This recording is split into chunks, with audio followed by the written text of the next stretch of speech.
Bom dia, meus queridos alunos. Estamos de volta com mais uma aula de literatura. E agora eu trago para vocês a segunda e a terceira fase do modernismo em Portugal. Na capa do trabalho, observem aí que nós temos um jovem senhor, Antônio Salazar. Falei um pouquinho sobre ele na aula passada. Os militares o nomearam para governar provisoriamente Portugal. Ele era professor de finanças na Faculdade de Coimbra. Então, ele assume o poder, primeiro provisoriamente, na verdade essa era a intenção, e depois esse governo vai se prolongar aí por longos anos dentro do país. Ele vai implantar o que a gente chama de ditadura, o Estado Novo em Portugal.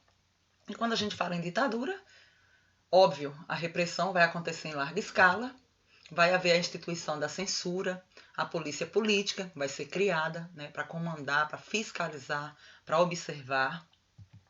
Nós temos também uma fachada que vai ser criada aí, a ideia da tranquilidade, do equilíbrio, de obras públicas, investimentos na saúde, na educação, construções de inúmeras obras públicas, edifícios, hidrelétricas, na verdade já preparando Portugal para a industrialização que vem acontecendo aí e chegaria ao auge em 1950, lembrando que mais tardiamente que os outros lugares da Europa, tá? E é nesse contexto de ditadura militar que a gente tem aí o surgimento da revista Presença, que traz uma proposta de uma literatura mais introspectiva, mais intimista. Bom, é importante lembrar que nesse meio tempo, entre o orfismo e o presencismo, ou seja, a publicação da revista Orfeu e a publicação da revista Presença, nós temos o que a gente chama de interregno, que eu trouxe para vocês o significado aqui do dicionário, intervalo entre dois reinados, durante o qual não há rei hereditário ou eletivo, estados que não têm reis, ausência de governo, ou seja, é aquele período vago de intervalo, tá? Entre uma coisa e outra. Nessa situação aí, entre o orfismo e o presencismo, houve o interregno, onde dois autores ganham destaque, Flor Bela e Espanca na poesia, Aquilino Ribeiro na prosa, vão cultivar uma obra de caráter praticamente independente, ou seja, eles não vão apresentar vínculos com as tendências da época, não são influenciados pelo espírito de ruptura com o passado, como a gente estuda muito nas vanguardas, a vanguarda ela traz o novo, a ruptura com o passado, a subversão, a construção de algo diferente. A proposta é desvincular do passado e trazer coisas novas. E eles não, eles ficam aquém dessa situação. Tem um forte vínculo com a tradição do simbolismo, do decadencismo, e por isso vão ganhar destaque. Nós temos aí a Flor Bela Espanca. Gente, uma mulher que vem falar do amor, da erotização, da angústia, do sofrimento. Era muito comum autores masculinos explorar esses temas. Mulher não. Então ela já ganha destaque por trazer tudo isso. São contos muito bem elaborados. Na verdade, ela era considerada uma poetisa de sensibilidade aguda. Chegou a atingir a excelência literária, dominando o soneto, que era uma forma poética específica que ela gostava de trabalhar. Ela vai ter fascínio por temas, por cenários outonais, o gosto pelas horas da tarde, a abordagem de estados de alma indefinidos, que vão acompanhar aí um tom decadencista, dor, angústia existencial, profundo sofrimento. Eles vão dar o tom na maioria dos poemas escritos por essa autora, que teve uma vida um pouco complicada. Na verdade, ela foi adotada pelo próprio pai, que era casado e a esposa estéril, não podia ter filhos. Esse pai, em comum acordo com essa esposa, pede que uma outra moça da cidade engravide, e dê os filhos para que ele crie com a esposa dele. E aí é assim que Flor Bela entra na família junto ao seu irmão, crescem juntos dentro da casa do pai, e o pai só vem reconhecer a paternidade depois que ela faz a maioridade. É uma mulher muito à frente do seu tempo, sempre teve a independência financeira, sempre produziu os seus textos, foi casada 3 vezes, o que na época era muito incomum para uma mulher. Teve uma vida conturbada, problemas financeiros, abortos espontâneos. Num desses abortos, ela chegou a ter crises de ansiedade, né? Crises de depressão. E isso piorou com a morte do irmão. O irmão sofreu um acidente de avião.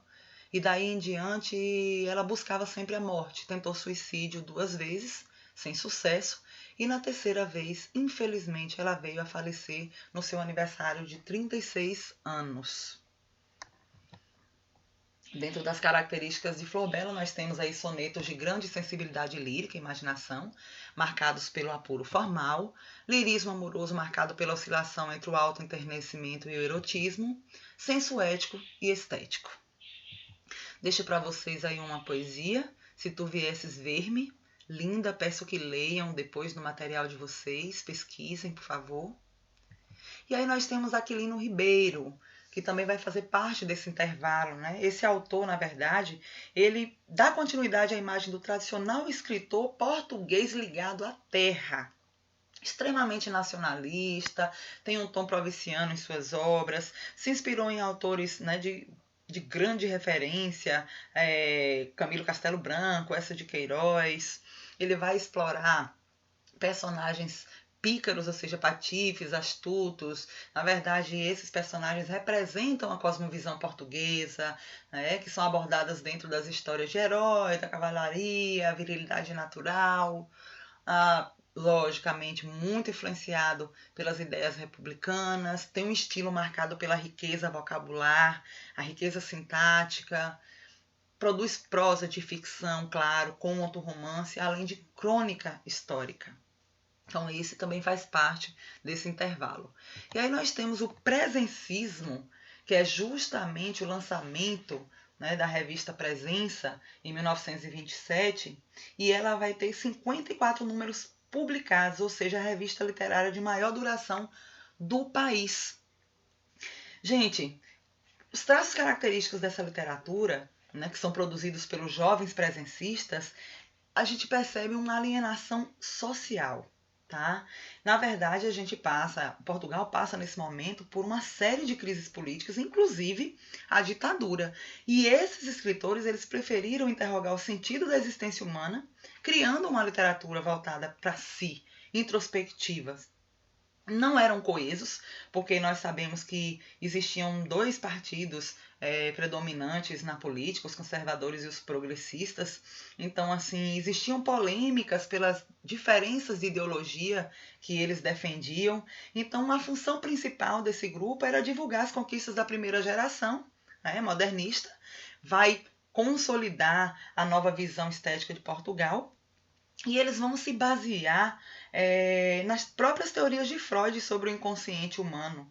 Vão estudar sobre isso e vão abordar sobre isso. Então, nós temos aqui como principais características rejeição das propostas mais radicais do orfismo, que são aquelas ligadas às questões políticas, de incentivação ao futuro, à produção do novo. Né? Eles são um pouco alienados com relação a isso aí. Eles vão consolidar as propostas menos radicais. Alienação social, busca pelo sentido da vida, conservadorismo estético ideológico, estética como finalidade de obra de arte, busca de uma literatura neutra, observem aí, né? Neutra. Eles vão se abster de tudo que vem acontecendo à sua volta. Concepções de arte metafísica, abstrata, ou seja, tudo que vai além da matéria, é estudado, é pensado, é argumentado. Psicologismo, busca do eu profundo. Individualismo, evasão dos problemas sociais. Então a gente tem aí o José Régio, o Branquinho de Fonseca e o Miguel Torga como os principais nomes dentro do presencismo. Ou seja, é uma revista que vai estar aquém dos problemas sociais, uma revista introspectiva. Já o neorrealismo, gente, ele vem para bater de frente com o presencismo, viu? Enquanto a galera do presencismo era intimista, introspectiva, a gente tem aí o que a gente chama de neorrealismo, uma tendência nova na estética aí que vai manifestar o desejo de enfrentar a ditadura salazarista. Então, assim, eles vão assumir um caráter engajado, vinculado à realidade portuguesa. Na verdade, os textos literários eles têm o propósito de conscientizar a população sobre os males advindos dos anos de censura impostas pela ditadura. né? Então, assim, a ideia é denunciar a ideologia do Estado Novo e uma possível associação até com o nazifascismo. A gente tem aí características como anticapitalismo, marxismo, psicanálise, realismo social, arte de vanguarda, temática social, econômica, histórica e regional, luta de classes, estilo como elemento estético, objetividade e simplicidade, linguagem popular, coloquial e regional, repúdio às formas tradicionais, vulgarização de personagens. Então, nessa situação aqui, o que vocês podem observar dentro das abordagens é a preocupação com tudo o que estava acontecendo, política, social e economicamente falando. Então, eles tinham esse papel de denunciar, de conscientizar, de alertar a população e estimular novas mudanças, ou seja, a situação não poderia mais continuar do jeito que estava. Bom, quando a gente fala dessa terceira geração modernista, ou seja, a geração neorrealista, eu trago uma curiosidade para vocês. Quando nós estudamos literatura, a gente percebe que os nossos autores, eles se inspiram em modelos portugueses para produzir suas obras, né?